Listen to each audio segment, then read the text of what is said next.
ابھی آپ کو براہ راست لے چلتے لاہور جہاں پہ وفاقی وزیر منصوبہ بندی حسن اقبال میڈیا سے گفتگو کر رہے ہیں۔ تعاطل فراہم کرنے کے لیے نظام میں اصلاحات کے ذریعے اس ایجنڈے کو آگے بڑھا سکیں، اس پر حکومت کے پلان کو شریک ان کے ساتھ پریزنٹیشن کی اور اس سے مطلع کیا، اور پارٹی کے صدر جناب نواز شریف صاحب نے ہدایت کی کہ عوام کو مہنگائی سے نجات دلانے کے لیے دونوں وفاقی اور صوبائی حکومتیں اپنے اپنے اخراجات کی باریکی کے ساتھ پڑتال کریں، اور جہاں پر کہیں بچت کی گنجائش ہے اسے پیدا کر کے اسے عوام کے ریلیف کے لیے استعمال کریں، کیونکہ اس وقت جو مشکلات جن کا عوام کو سامنا کرنا پڑ رہا ہے، حکومت کی ذمہ داری ہے کہ ان مشکلات سے عوام کو اور ملک کو نکالنے کے لیے کوئی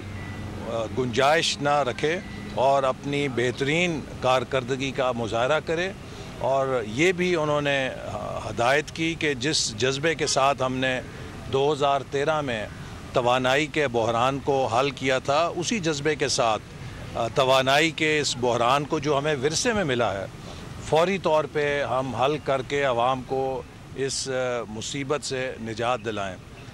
اس موقع پر پارٹی کے جو ہمارے پنجاب میں وزیر ہیں بلدیات کے، انہوں نے بلدیات کے الیکشن کے حوالے سے اور قانون کے حوالے سے بھی بریفنگ دی، اور پارٹی کے صدر نے ہدایت کی کہ پاکستان میں جو بلدیاتی نظام ہے یہ جمہوریت کا ایک بنیادی ستون ہے، اور مسلم لیگ نون کا منشور اس بات کا تقاضا کرتا ہے کہ ہم ایک مؤثر بلدیاتی نظام جو عوام کے مسائل کو ان کے دستک پر، ان کی دہلیز پر حل کرنے کی صلاحیت رکھے، اسے قائم کریں تاکہ جمہوریت کا جو نظام ہے وہ مکمل ہو سکے اور جمہوریت کا تیسرا فعال ہو سکے۔ اور اس حوالے سے انہوں نے ہدایات دیں کہ جو موجودہ قانون ہے اس میں اصلاحات کے ذریعے حتمی شکل دی جائے تجاویز کو، تاکہ جو بلدیاتی نظام ہے وہ مؤثر بھی ہو اور وہ اس بات کی اہلیت بھی رکھے کہ وہ عوام کو ڈیلیور کر سکے۔ اور اس کے لیے ساتھ ساتھ پارٹی کو سرگرم کرنے کے لیے اور پارٹی کو منظم کرنے کے لیے بھی تجاویز پر غور کیا گیا، اور میں نے بحیثیت سیکرٹری جنرل ایک بریفنگ دی، اور انشاءاللہ تعالی ایک خصوصی اجلاس عنقریب منعقد ہوگا جس میں مسلم لیگ نون کے تنظیمی امور کو ہم سرگرم اور فعال کرنے کے لیے لائے عمل مرتب کریں گے۔ تو آج کے اجلاس میں بنیادی طور پہ پارٹی کی تنظیم کو مضبوط کرنا، پنجاب اور وفاقی حکومت کی کارکردگی کی رپورٹ حاصل کرنا یا صدر مسلم لیگ کو پیش کرنا اس کا مقصد تھا، اور صدر مسلم لیگ نون جناب نواز شریف صاحب نے یہ ہدایت دی ہے کہ دونوں حکومتیں اپنے تمام وسائل عوام کی فلاح اور بہبود کی طرف مبذول رکھیں، اور کوشش کریں ان مشکل حالات سے نکلنے کے لیے جتنی بیلٹ ٹائٹننگ کی جا سکتی ہے وہ کی جائے، تاکہ عوام پر کم سے کم بوجھ پڑے اور ہم معیشت کو اس دلدل سے نکال کر دوبارہ اپنے پیروں پہ کھڑا کر سکیں۔ اور آج آپ دیکھ رہے ہیں کہ وہی لوگ چیخ رہے ہیں کہ جو ان حالات کو پیدا کرنے کے ذمہ دار ہیں۔ ایک بچے کو بھی معلوم ہے کہ 2017 اور 18 میں پاکستان ایک ہنستا بستا پاکستان تھا۔ اس پاکستان کو ایک اناڑی نے، ایک ناتجربہ کار نے، ایک انا پرست نے، ایک ضدی نے اپنی ناتجربہ کاری سے اجاڑا، اور آج وہی لوگ اس بات کا شور مچا رہے ہیں کہ ملک کا کیا انجام ہو گیا۔ یہ ایسے ہے کہ جیسے کوئی ایک بس کا ڈرائیور جو ہے وہ بس کا ایکسیڈنٹ کر دے اور چھلانگ مار کے باہر مجمع میں کھڑا ہو جائے اور یہ کہے دیکھو یہ کون نالائق ڈرائیور تھا جس نے بس کا ایکسیڈنٹ کر دیا ہے۔ تو چور مچائے شور والا حساب ہے۔ اور پھر آج یہ مطالبہ کرتے ہیں کہ عمران خان جو ہے اس کو سہولیات نہیں دی جا رہی۔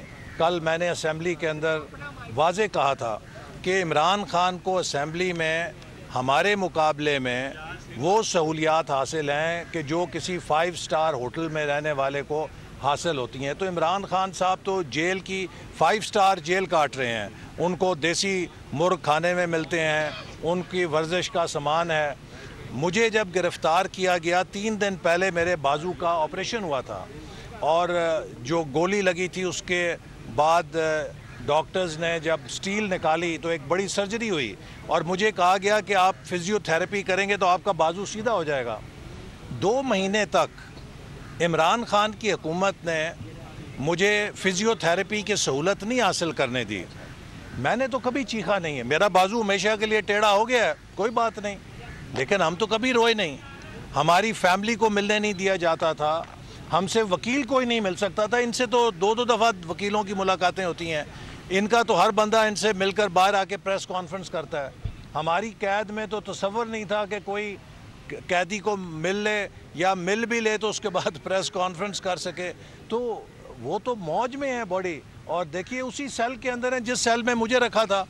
اگر آج وہ یہ شکایت کر رہے ہیں کہ انہیں ایک غلط سیل میں رکھا گیا ہے, تو سب سے پہلے تو وہ مجھ سے معافی مانگے نا, اگر وہ غلط سیل تھا کہ مجھے اس میں کیوں رکھا تھا. لیکن اگر وہ سیل میرے لیے ٹھیک تھا, میں بھی ممبر قومی اسمبلی تھا, تو پھر خان صاحب کے لیے ٹھیک ہے, پھر کیوں شکایت کرتے ہیں. پھر جی سابق وزیر اعظم, میں نے تو آج تک عمران خان کی کوئی ایسی تصویر نہیں دیکھی کہ جس میں وہ پسینے سے شرابور عدالت میں پیش ہوا ہو.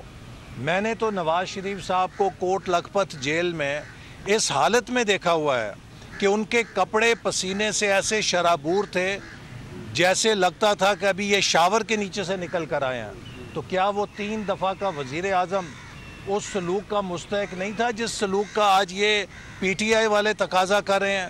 لیکن ہم نے تو عمران خان صاحب سے کوئی ایسا بدلہ نہیں لیا کہ جس کا انہوں نے نشانہ نواز شریف صاحب کو بنایا تھا. تو لہٰذا ہمت کریں, بہادری کے ساتھ حالات کا سامنا کریں. صبح شام چیخیں نکلتی ہیں, اصل میں یہ این آر او چاہتے ہیں. کبھی امریکہ کے پاؤں پکڑتے ہیں, وہاں کانگریس میں جا کے سینیٹرز کو, کانگریس مین کو منتیں کرتے ہیں کہ جناب ہمیں معافی دلوا دو. کبھی برطانیہ میں ہاؤس آف لارڈز میں جا کے ان کے ممبرز پارلیمنٹ کے آگے منتیں کرتے ہیں کہ ہمیں معافی دلوا دو. این آر او نہیں ملے گا, آپ کو اپنی بے گناہی ثابت کرنی پڑے گی, آپ کو رسیدیں دکھانی پڑیں گی نا. آپ دوسروں سے رسیدیں مانگتے تھے تو بھی رسیدیں دکھا دیں. 190 پاؤنڈ کدھر کیا, کس کے کہنے پہ کیا؟ اربوں روپے, 190 ملین پاؤنڈ جو کہ 50 ارب کے قریب, 40 ارب کے روپے کے قریب رقم ہے. اس میں 5 یونیورسٹیاں بن سکتی تھیں, اس میں کوئی 8-10 ہسپتال بن سکتے تھے بہت اچھے, اس میں غریبوں کے بچوں کو, ہزاروں بچوں کو اسکالرشپس مل سکتے تھے. آپ نے وہ سارا پیسہ چاند ہیرے کے نیکلسوں کی خاطر اور کچھ زمین کے ٹکڑوں کی خاطر اپنے ایک دوست کے عوض پیش کر دیا جو کہ غریب پاکستان کے عوام کا پیسہ تھا. تو جناب آپ کو اس 40-50 ارب روپے کی رسید دینی پڑے گی کہ کس کو دیا, کیوں دیا, کیسے دیا. اگر آپ پیش کر دیں گے اور آپ بے گناہ ہوں گے تو صاف ہو جائیں گے. آپ کو یہ رسید دینی پڑے گی کہ آپ نے جو تحفے آپ کو ملے ان کو انڈر ویلیو کیوں کیا, اور انڈر ویلیو کر کے ان کو 2 نمبری کے ساتھ کیوں بیچا. اگر آپ یہ ثابت کر دیں گے آپ بے گناہ ہو جائیں گے. لیکن اگر آپ نے یہ جرم کیا ہے تو آپ کو اپنے کرتوتوں کی اور اپنے ان جرائم کی سزا کے لیے تیار ہونا چاہیے. لوکل گورنمنٹ کے حوالے سے بڑا آج یہ میٹنگ تھی. عمران خان صاحب اڈیالہ جیل میں موجے کر رہے ہیں, پھر تو حکومت بددیانتی کر رہی ہے کہ باقی قیدیوں کو کھانے کو دال نہیں ملتی.